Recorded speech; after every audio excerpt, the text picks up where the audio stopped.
Hey everybody, welcome back to my channel.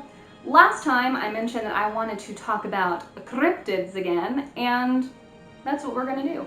I want us to talk about perhaps the most well-known, most infamous cryptid, and that is of course, Bigfoot. So recently I was having a conversation all about ghosts and hauntings and theories and aliens and yada yada with some friends, as you do, and Bigfoot came up. And we were talking about our opinions, what we think, what we don't think, what we do believe, what we don't believe. And one of my buddies offered up this idea that Bigfoot is a Neanderthal. And first I was like, what? But then the more that he explained it, I was kinda on board. And then I started looking it up, thinking that all I would be finding would be like blog posts or something, but actually I found an article from National Geographic that made me think, this story might hold some water. So that's what we're going to talk about today. We are going to talk about if it's possible that all along Bigfoot has just been a human hybrid.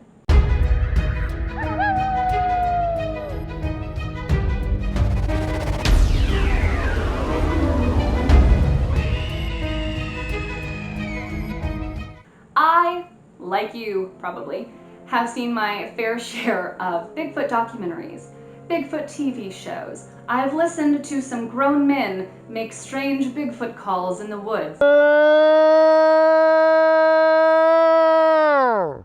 Like that. I've listened to podcasts. I've read people's stories about encounters. I've even joined some secret Facebook groups where people talk about how much they believe in it. But I never really had like a hard and fast theory. I just sort of was like, yeah, I buy it, you know? Like there are so many things like in the ocean that we haven't discovered. Who's to say there aren't things in the woods that we haven't discovered? Why not? You know, Bigfoot's never been something that I was like, no, not that I'm that way with most things. But this idea really got me thinking, and I wanted to figure out if Bigfoot could be a Neanderthal. So to kind of level set us, the idea would be that, you know, we've all seen that graph of like chimp to bigger chimp to biggest chimp to like chimpy man and then bigger chimpy man, you know, and so we have this evolution of how we became like this upright standing thing. The thought, if we're gonna follow this theory, is that somewhere in between like really chimpy man and like really manly chimp, there was like a split. Okay, and so when this split happened, there was like an in-between species that just like went off and had their own life. And we'll talk more about them in a second. So that's where this really begins. And we had known scientifically that there were these two groups. There were Neanderthals, which is exactly what you're picturing, you know, like severe brow bone, like fire kind of Neanderthals. And then there were their cousins, the Denisovans. So not a whole lot is known about this other group, and I'm hoping I'm pronouncing it right. Oops. But basically the Denisovans were named after this cave that they've been found in. Not a whole lot of information is known. Scientists don't know what they look like. They don't know how wide spanning this species was. But we do know that there was definitely a time where the two converged, because in 2018, a paleogeneticist, which is such a cool thing, was testing a bone flake that was found in a Denisovan cave. And her name, I wrote down, is Vivian Salon. And she's thinking, I've done something wrong. I've tested something incorrectly, because she couldn't believe what she was seeing. She actually tested it 6 more times, thinking that she had made a mistake, but each time the results were the same. She had found, for the first time, direct evidence of a human hybrid. That's pretty cool.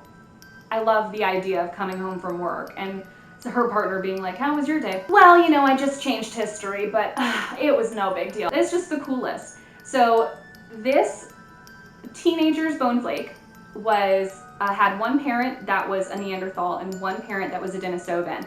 And the DNA came together in such a way that it was an even 50-50 split, which is really, really cool. So scientists had, for a long time assumed that these two probably had some interaction, but it was just a theory.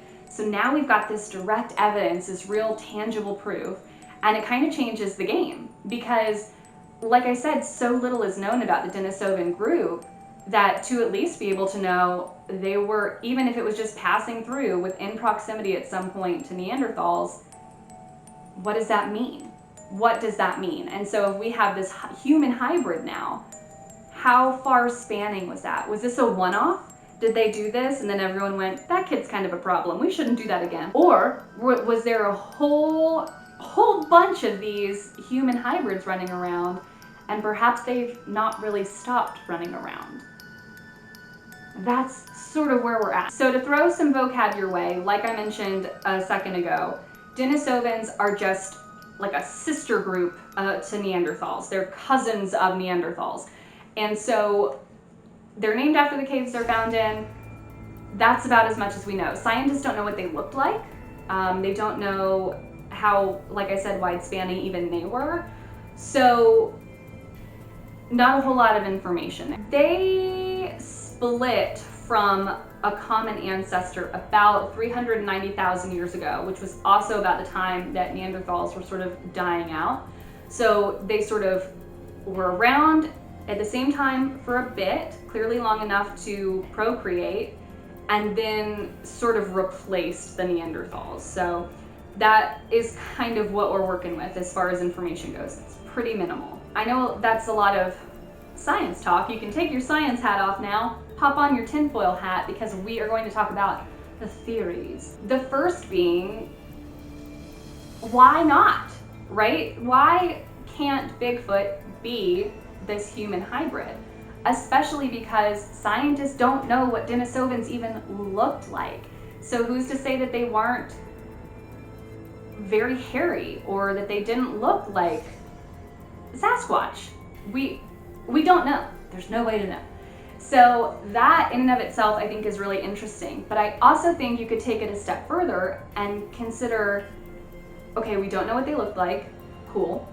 But until 2018, we also didn't know that they were making hybrid people. And you have to think that with this human hybrid, for it to exist at all, and granted, like that one bone flake they found was from a teenager, that's not a super long lifespan, but let's say there were more, and let's say they lived to be older. Who's to say that if that lineage didn't continue, that they didn't continue to evolve? Not necessarily into the people that we are today, but rather to whatever surroundings they were going to be in the woods where they stay away from people. So here's what I mean. If you're talking about like Pacific Northwest sightings of Bigfoot, it's more Yeti, abominable snowman, because it's colder, because they would need to blend into snow, because that, as far as animals go, would be how you adapt to fit in, to be safe. Okay? So now if we go down south and we're in Louisiana and we're talking about their version of Bigfoot, which is like a swamp monster out of my nightmare, you have like a half gator, half man situation. I don't necessarily think that that's really the vibe, but I could get behind like maybe this Bigfoot is more scaly, if you will, so like adapted in some sort of way to survive in marshes and really wet, swampy areas. Why not? Why not? And then of course, if you're just like anywhere else, and for the most part, Bigfoot looks like this big hairy man, then, you know, that would be so that if you're in the woods, you don't see him as easily. To me, it tracks. To me, like, I can get behind it and it makes sense to me. I'm not immediately thinking that's a stretch and it's stupid and let's throw it out. I could entertain those theories. So let's take it even a step further and talk about why we can't find him, right? Especially if I'm over here saying, perhaps there's an entire group of them, you know, like they're a whole subspecies and they're all over the world.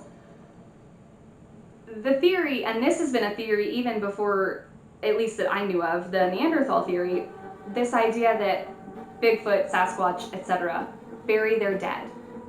This is something that Neanderthals did. This is something Denisovans did. This is something obviously that we do. And so if Bigfoot is any kind of part man, hybrid, whatever, it makes sense that instinctively they want to mourn and bury their dead. If it's buried, unless you're just like out randomly digging in the woods, you're not just going to be like finding Bigfoot remains every couple days. So some people might look at that and think it's kind of a throwaway theory of like, well, that's convenient. But I mean, maybe it makes sense. Maybe it makes the most sense, especially because, like I said, since so many people already thought they're burying their dead, maybe this explains why. It's not just because they're part man, but because they are a human hybrid of these peoples that we know for a fact did bury their dead. I'm just saying. Now, just to make sure that I like really cover the board of all the theories and that I play fair, there is also a theory that Bigfoot is not so much a Neanderthal hybrid as a specific like human cryptid hybrid. Which is to say, there's a gal who claims that she tested Bigfoot DNA, which, ma'am, where did you find that? And she says that it is part Bigfoot, which would be like its own cryptid creature, and part human woman. I don't know why this is so hard for me to accept, but I just can't. I am actually totally down to think that aliens have abducted women before and impregnated them and now monitor their little alien babies on Earth. I'm cool with that. I believe that. I think I may have met some of those people. But for whatever reason, I cannot wrap my head around the idea that Bigfoot like found some women and they like made consensual love, because her theory doesn't sound like he's going around taking advantage of these women. I don't think I can say the word I want to say or I'll be demonetized. But I still am like, I don't buy that one. And maybe that's ridiculous. Maybe everything else I've said up to this point is totally absurd and now I'm like, but this is where I draw the line. I don't know. But that's just my opinion. Whatever. So based on sightings, based on ideas, based on theories that people have already had and now joined up with all this stuff, that's where I'm at. I actually think it makes a lot of sense. I think it's also a really exciting theory because it's cool to think that like we're so much closer than we really realized to begin with. And you know what? At the end of the day, if nothing else, it's really neat to know that this subhuman hybrid happened anyway. Whether it became Bigfoot or not, it's interesting. I think it's very cool. So what do you think? Do you think that Bigfoot is a cryptid, period? He is Bigfoot and that's that? Do you think that he evolved from something but it was never human? Do you think that, what do you think? I would love to know. So tell me in the comments below. And also, if you feel that you've ever seen Bigfoot, tell me that too. I would love to hear all about it. I've had some paranormal experiences for sure, but I've never seen a cryptid. So if you have a story to share, please do so. And of course, let me know what you want to see in my next video. If there's anything that you've been dying to learn more about but don't want to research yourself, I'm happy to help.